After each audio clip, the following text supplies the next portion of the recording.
Magluluto tayo ng pansit canton. Yan, bawang sibuyas, saka baboy.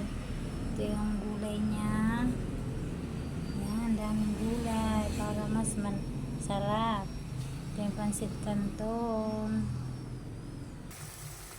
Igisa na natin yung bawang sibuyas. Saka yung baboy, yung sahog natin. Ayan, nilagyan ko na siya ng toyo. Sa konting oyster sauce. Lalagay na rin natin yung gulay. Lalagay natin yung ating gulay.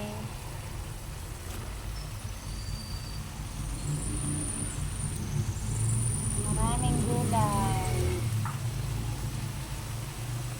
Repolyo, Baguio beans, pechay Baguio.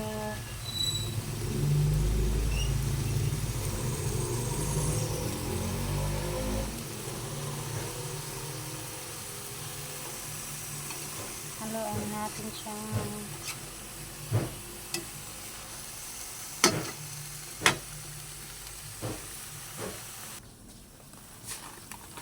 lalagay na natin yung pansit.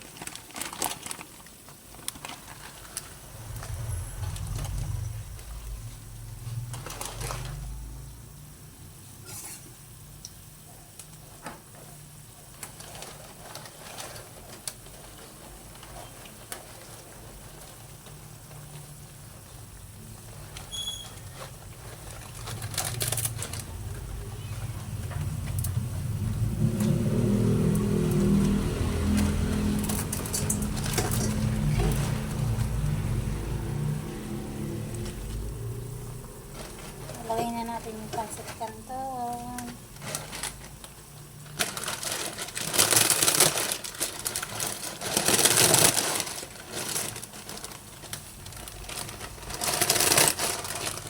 Oo. Yan.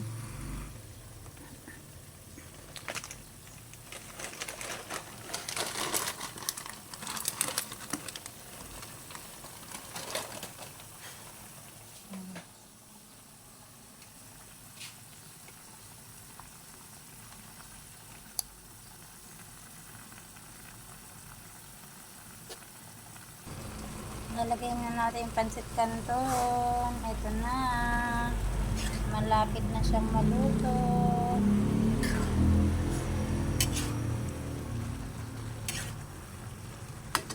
Pansit canton kayo dyan.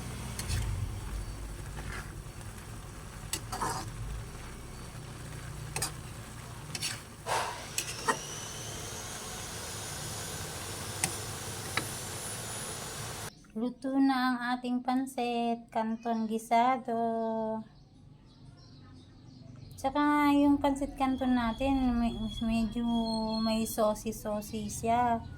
Kasi mas masarap yung medyo may saucy ang pansit canton kaysa tuyo. Ayan, pansit canton at kape ang ating almusal. Tara guys, kain na tayo.